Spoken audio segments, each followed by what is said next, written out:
មានគេខ្សឹបប្រាប់បងប្រាប់ថារូបអូនជាមនុស្សមិនល្អវិញដងមិនស្មោះសរព្រោះតែរូបអូនមានសង្សារច្រើនមុនអូនមកស្គាល់បងទីថានួនល្អជាសង្សារគេស្ដាប់ឮហើយខឹងដែរកុំទុកចិត្តស្នេហ៍ថាជាអតីតពេលនេះអូនក្បែរបងដឹងត្រឹមនួនល្អជាសង្សារបងតួអ្នកផ្សេងចង់បងបងបាយស្នេហ៍ស្នងក៏ធ្វើមិនបាន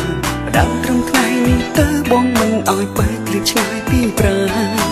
ទោះត្រូវគេរំខានបងមិនអោយអូនឈឺចាប់ទៀតឡើយ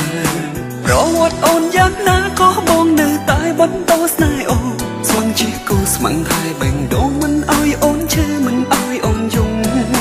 អ្នកណាចង់គិតអីក៏បងមិនខ្វល់បងយល់បងដឹងបងសង្ឃឹមអូនអាចញញឹមក្បែរបងជាថ្មីប្រវត្តិអូនយ៉ាងណាក៏បងនៅតែបន្តស្នេហ៍អូនស្មឹងជាគូស្មឹងតែបេងដូងមិនអោយអូនឈឺមិនអោយអូនយំអ្នកណាចង់គិតអីក៏បងមិនខ្វល់បងយល់បងដឹងបងសង្ឃឹមអូនអាចញញឹមក្បែរបងជាថ្មី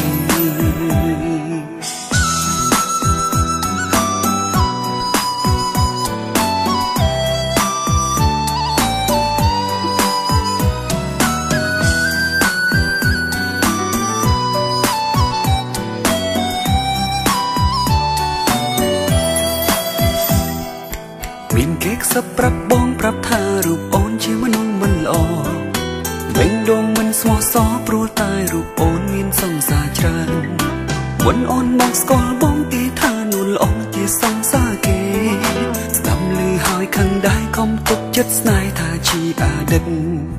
ពេលនេះអូនក្បែរបងដឹងត្រឹមនួនល្អជាសង្សារបងតួអ្នកផ្សេងចង់បងបងបាយស្នេហ៍ស្នងក៏ធ្វើមិនបានដល់ត្រឹមថ្ងៃនេះតើបងមិនអោយបែកគ្លៀតឆ្ងាយពីប្រាណទោះត្រូវគេរំខានបងមិនអោយអូនឈឺចាប់ទៀតឡើយ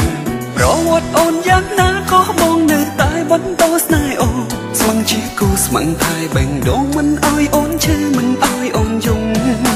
អ្នកណាចង់គិតអីក៏បងមិនខ្វល់បងយល់បងដឹងបងសង្ឃឹមអូនអាចញញឹមក្បែរបងជាថ្មី